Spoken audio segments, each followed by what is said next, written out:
I don't have a problem with the idea of parents who stay home with their kids. It's not like that. I get that childcare is expensive, and that oftentimes it just makes sense. What I have a problem with is my teenage daughter literally planning her life to only become a som. As in, no college, no jobs, no certifications, nothing at all to support herself until that time might come. I told her that it doesn't have to be college, that not everyone needs college, but that she needs to do something to start making money to put away so that, if anything goes wrong with her plan, she has a way to support herself and the potential kids. Her feedback was that her backup plan was me and my husband. She would move in with us and go from there. We would help them survive. I told her then, what happens if we die, or we're incapacitated? She said, I don't know, Mom, this is ridiculous. None of it is going to happen. I told her bluntly that I don't want her becoming Nancy Botwin 2.0, that if something happens, she needs to have a backup plan and something behind her other than relying on other people. I emphasize that again, it does not need to be college.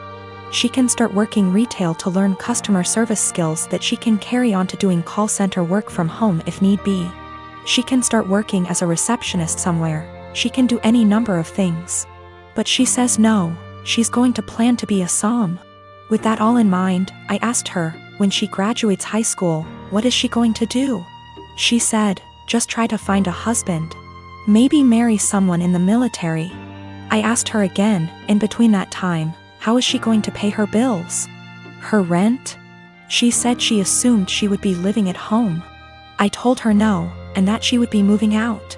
She could live at home if she gets a job or tries to get some kind of community college degree or certification. But that if she insists on being a deadbeat loser and waiting for a man to come and rescue her, she's on her own. This didn't go over well, and I am now being held up as totally unreasonable, mean, etc. I don't think I'm wrong at all. I want to set her up for a lifetime of success and happiness. If this wonderful man who comes and whisks her away, knocks her up, etc., gets injured or dies, I don't want to have her come knocking at our door because she can't afford to take care of herself. My fiancé, male 28 years old, and I, female 30 years old, have been together for 3 years. I used to live close to work and used public transportation, but after I moved into his house, which is hours away from work, I bought myself a car since I'm a nurse, and also since there isn't any hospitals close to where we live that I could transfer to. My fiancé's car hasn't been working for close to 2 months now.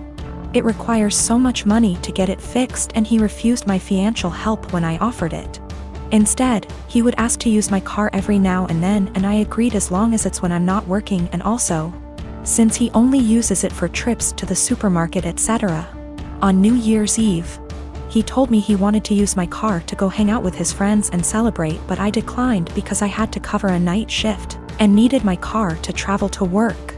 He insisted and even suggested I take the night off or swap shifts with another nurse, but I couldn't do that last minute. I thought he dropped it then, but when I went into the shower and got out, I couldn't find him nor my car. I freaked out and started calling for half an hour, but he didn't answer me. I tried again till one of his friends picked up.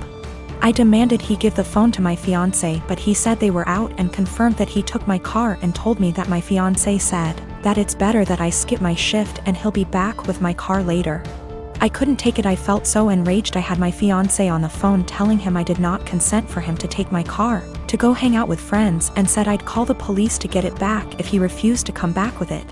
But he didn't take me seriously, so I ended up calling the police, and he and his friends were picked up at the bar where they were hanging out, then were taken to the police department. I got my car from there and still went to my shift. My fiancé was let go hours after I left, and he blew up my phone with missed calls and texts about how I was out of my mind to call the police on him and put him in this situation. I did not respond, but when I got off work the next day we got into an argument, and he said he couldn't believe I'd do this to him, but I told him he made me do this, to which he responded that I was petty and callous because not only did I ruin his New Year's celebration, but all his friends aren't speaking to him after I put them in this situation as well, and he then kept giving me silence about it. I did consider this a form of theft, especially since he went behind my back after getting a no from me. But he was shocked that I'd even imply that he was a thief and said what's yours is mine and vice versa, so I shouldn't be using the terms theft and stealing. My brother is a very hardworking man, and at 27 he is now very wealthy and doing well for himself. He's been with this girl for 6 months, and throughout the time we have gotten close because we both like hair, makeup, and shopping. I never knew there was anything wrong with their relationship except when she texted me last week saying she would love to hang out, but thinks it'll be inappropriate because her and my brother broke up. I asked her why, and she said she was sick and tired of auditioning to prove she was with him for the right reasons.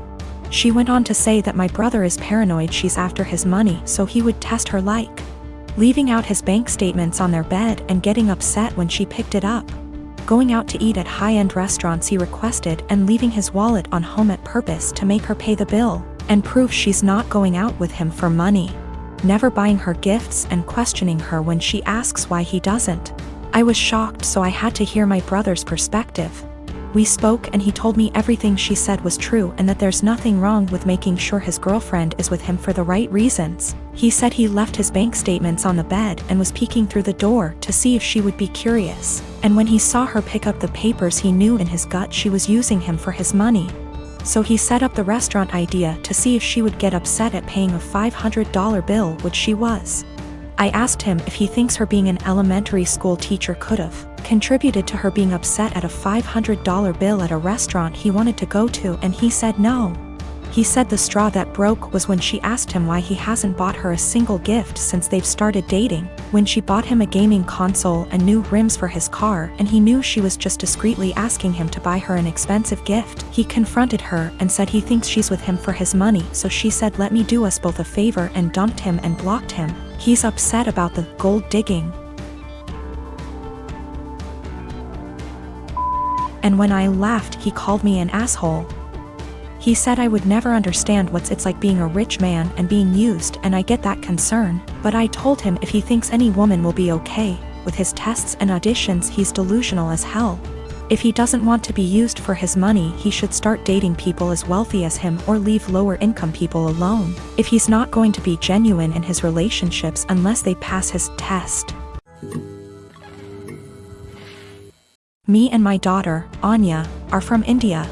Our native language is Hindi. She's 11 years old now. Her father died when she was 5 and I immigrated to States because everyone was trying to get me remarried to a 60-year-old sleazebag. Because, oh no, however will a woman live or raise a child alone?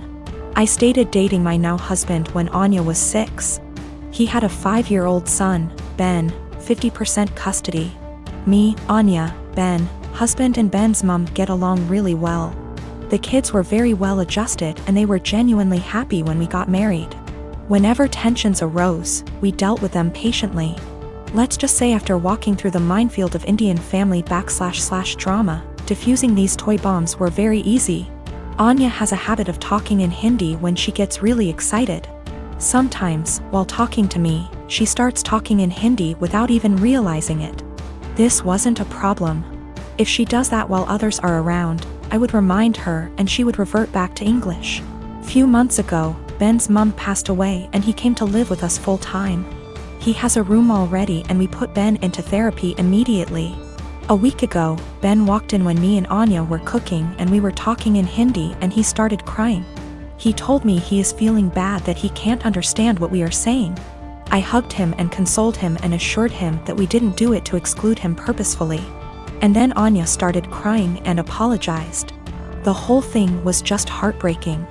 Since then, Anya has been making conscious efforts to talk only in English and I can tell that it puts Ben at ease. Yesterday, however, she was frustrated and started lamenting about schoolwork in Hindi to me. Me and Anya were in the living room and Ben and husband were in the kitchen and they heard it. Later that night, my husband told me how he thinks we must start thinking about giving punishments whenever she speaks in Hindi unconsciously until Ben starts feeling better. I was horrified at this suggestion. I have never pulled the "she is my daughter, not yours" card. But this is the hill I am willing to die on and use that card if necessary. Whether he likes it or not, it's her first language. Expecting her to always converse in her second language, even when she is feeling some extreme emotions, is just cruel. Especially after she is genuinely making an effort to make Ben feel more comfortable. It's almost like punishing for her heritage or for her being Indian. Of course, this is a huge point of conflict between me and my husband. I think it's unfair to do this to Anya, even temporarily. He thinks me and Anya are unnecessarily making feel Ben bad while he is mourning his mother, while we can try and prevent it. Both of us are conflicted here.